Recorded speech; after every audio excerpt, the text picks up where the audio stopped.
Hey everybody, it is Wayne with Ugly Mug Marketing. Thanks so much for checking out this video today. Today I have a very special guest with us. Today we have our very own Hanna Broom. Hanna is the leader of our marketing department. Hanna, thanks so much for joining us. Of course.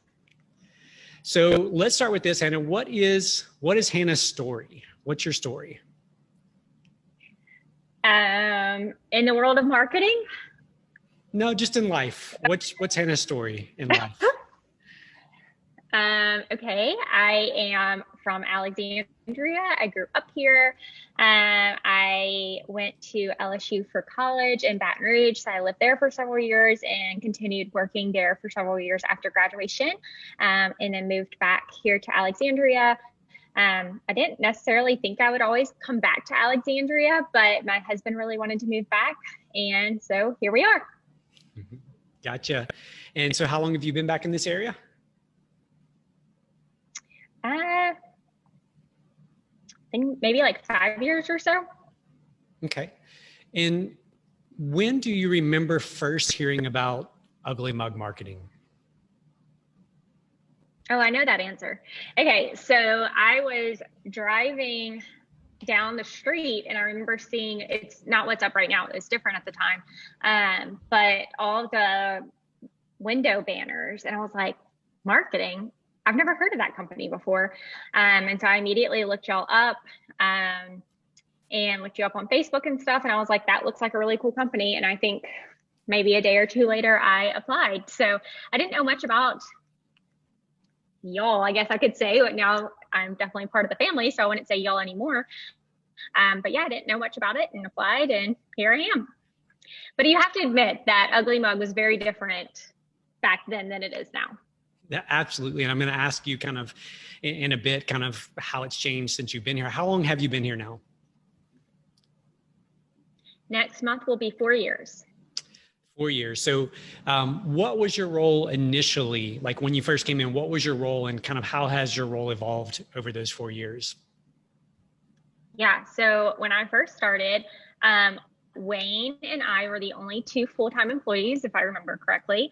And then we had like a part-time person and another kind of, I guess maybe there was three other part-time people, but Wayne and I were the only two full-time employees.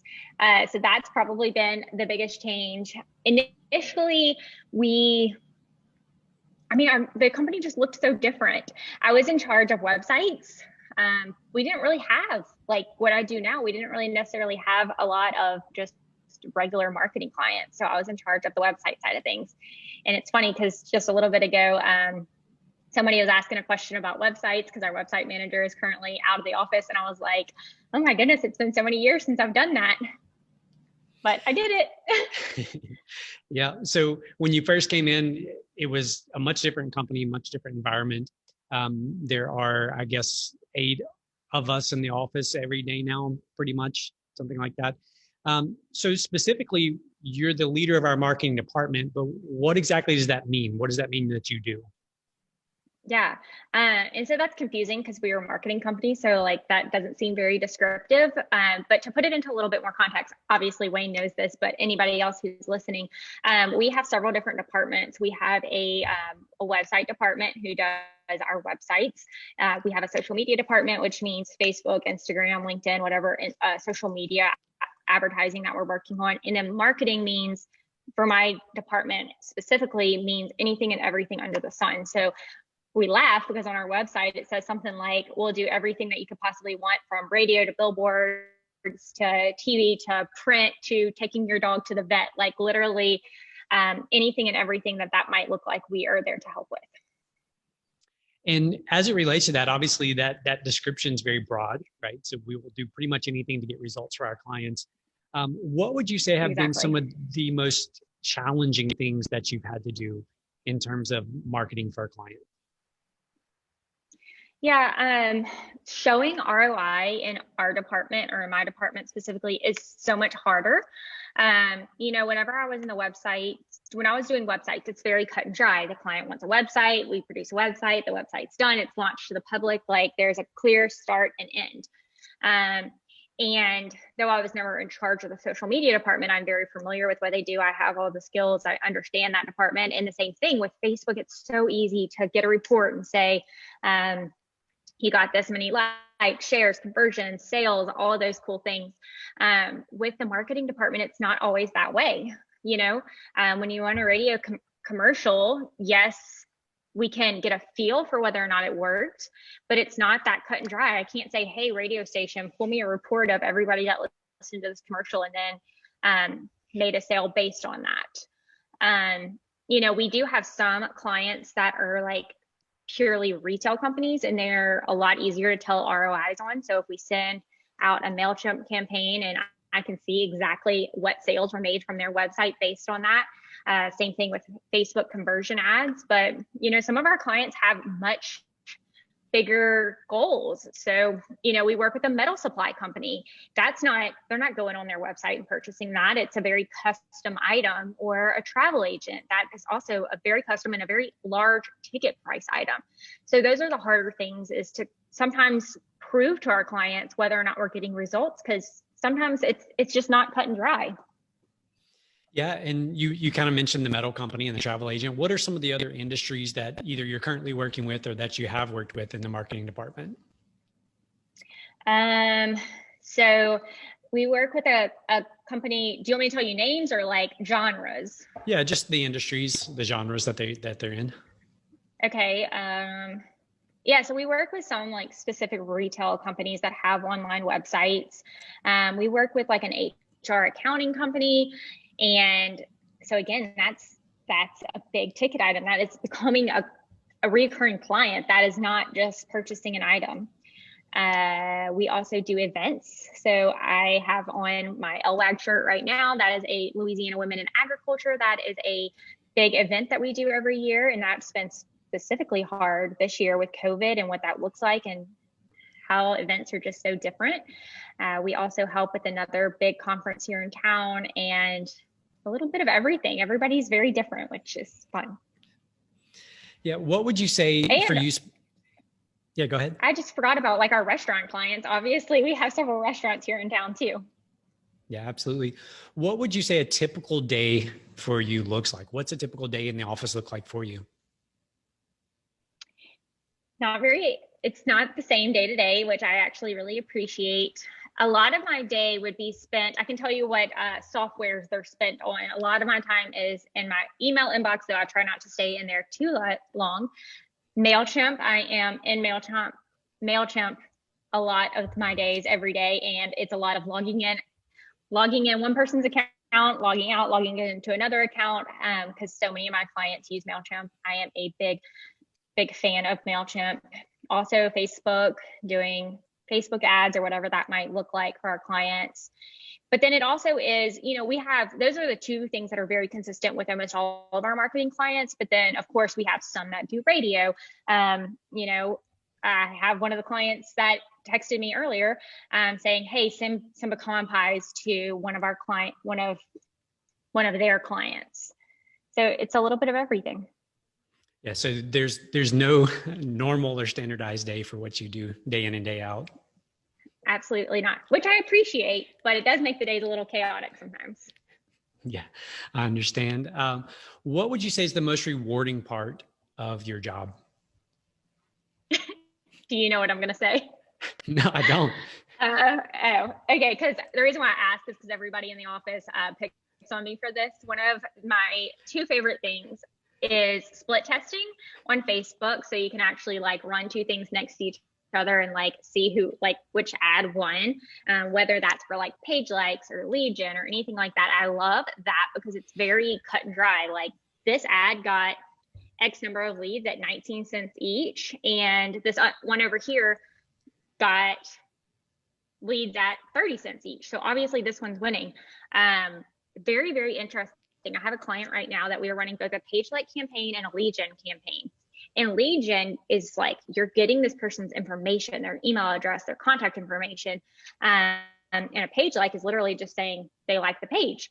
So most of the time, page likes should be typically less expensive because the thing that you're asking the person to do is a lot less. Whereas the lead gen, you're asking them to do more. And I have a client right now that their lead gen is less expensive than their page like. They're both really low, but that's fascinating to me. See, I get very excited about it. And then the other thing that's very rewarding to me is MailChimp, that I was telling you about, that client that we have that has an online retail store, and I can connect it to their online retail store, and I send out an email and look at it several hours later, and I'm like, hey, they made X number of dollars based on this one email. Like, that's super rewarding to me. Yeah, those are, I wouldn't have guessed either of those directly. My guess would have been probably showing off your Excel spreadsheet skills to somebody. I like Excel too. Yeah. What would you say, just kind of as you look back and kind of your experience here at Ugly Mug, what do you think some of maybe the misconceptions that, you know, people in our community have about our company? So the misconception I had before I started working here, is so like Wayne has longer hair and is like, you would think that he's like, I don't even know how to explain it, but like from the outside, like you would think that our company is super duper quirky. And though we are, it is still a very structured company. So we have fun, but we're structured at the same time. You've probably heard me say this a million times, but before I got a job here, I was talking to one of the employees here at the time, and I was like, how would you describe Ugly Mug? And she was like, both strict and fun at the same time. And I'm like, how can you be those two things? But once I started working here, I'm like, that makes perfect sense. And, you know, we have goals, we have results, we want to get those things for our clients, but we also, we're not structured in the fact, like, you should see some of, not you, whoever's listening, because obviously you know what they look like, but you should see some of like the direct mail campaigns that we send out. We try to be very out of the box and exciting and handwrite them. Or we had a client that was doing a wine trip to Spain, and we couldn't actually use real wine because it faded, but we wanted it to look like there was a ring on the bottom of a wine glass on top of the mailer. So like when they got it, it reminded them of wine. We couldn't use real wine because we tried it. When it dried, you couldn't see it. We had to use paint, but that kind of stuff too. Yeah. What would you say, if you think back of kind of those campaigns, is there one that sticks out as maybe one of your personal favorites? I liked that one. I don't know. Yeah, I'm probably going to think of 10 whenever we get off this call, but right now off the top of my head, I don't have one. It's all right. You can leave them in the comments later. No, that's definitely a unique one. I don't know. Mine would probably be a little bit different just from the ones I've worked on personally over the years. But yeah, I do agree. Doing those. Well, and so for another client, they were changing their name, and basically they had 3 separate clients and they were combining them into one. And so I wish I had it handy because it would be really cool if I could show you, but we did a mailer that we put in a, it's like a message in a bottle kind of situation. But they actually mailed it in the bottle, in the clear bottle with the cork at the end. You didn't have to get it out via the cork. That would be really difficult. The other side twisted off.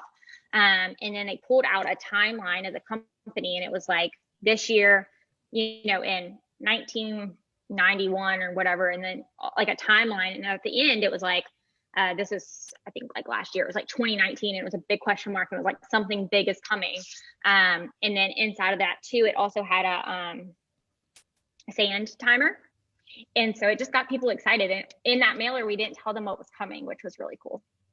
Yeah, that's awesome. It helped build that anticipation. Yeah, I love those kind of campaigns.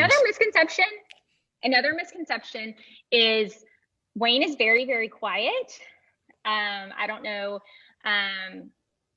you know, people that don't know Wayne, I think there's a lot of misconceptions around you as well. Like Wayne is one of the most like genuinely nice guys. I'm not trying to brown nose. He just actually is. So even though he's quiet, he's not quiet because he's like doesn't care. He's quiet just because he's listening and taking it in. Thank you. Thank you for that. You're welcome. What would you say maybe one of the biggest skills or biggest things that you've learned over the years of being here? This wouldn't be like direct, it's more indirect, but it would be like setting goals and trying to achieve them. So that's something that you told me whenever I was first hired. You were like, I want you to be a better person when you leave than when you started. Whether you're here for a month or 10 years, I want you to be a better person. And I see a lot of what I've learned here has relayed into my personal life. So, like Wayne really encourages us to set goals and achieve those goals and make action steps to meet those goals and those kinds of things. So, for example, like I recently got an exercise bike at my house and I didn't want to spend that money and not use it. And so I set up a goal for myself and like tracked that goal and everything else, and I achieved it. And I genuinely believe it's with the skills that I learned here. That's awesome. One question though, did you track that in an Excel sheet? I did not. Sorry, I couldn't resist that one. What do you like to do when you're not at work? What are some things you like to do outside of work? I have 5 nephews, so I spend a lot of time with them. My husband and I also have a little poodle, so we really enjoy spending time with her. Here lately, since the weather's been nice, it's been awesome just to like get home in the evenings and take, long walks with my husband and my little poodle. She thinks it's like the best thing since sliced bread that she gets to go on a long walk and smell all the smells. And it's fun for us too, because we just get out of the house and get to enjoy the weather and, get a little bit of exercise as well. Does the poodle have a name? Oh yes, her name's Ellie. We call her Ellie Welly. Yeah. Any last words or last things you want to leave people with? I know that's a random, odd, not specific question, but I mean, yeah, it's just weird how much Ugly Mug has changed in the last 4 years. I mean, like I said, back then, I didn't know what Ugly Mug was at all. And I think that today in Alexandria, like, don't get me wrong, I know not everybody that lives in the city knows what Ugly Mug is, but I think it's a much more well-known brand, not just because of our social media presence and our online presence, but because of the number of businesses that we have impacted here in town. Like we have a lot of people that speak highly of us in town, and I think that that is genuine, and I think that's the highest compliment that we could receive. So I think that would be, it's crazy just how big it's changed or how much it's changed since then. Yeah. And I would say that, obviously you played a very important part of that. I mean, over those last 4 years, so January will make 12 years at Ugly Mug or for Ugly Mug. And the last 4 years, by far have been the most growth in that time period. Like you said earlier, whenever you got here, we'd stopped doing marketing. We'd attempted several times in the past to do marketing and tried to have people in the position to handle the marketing, and it never worked out. So you've transitioned from web into a department that really didn't exist. And now it's probably one of our biggest, if not our biggest department within the company. So thank you. Absolutely. Thank you. Well, you bet. So from I better us get at back Ugly, to those clients then. Absolutely. So from all of us at Ugly Mug, thanks so much for watching. Hannah, thanks for taking time out of your day to share. Of course. Bye, guys.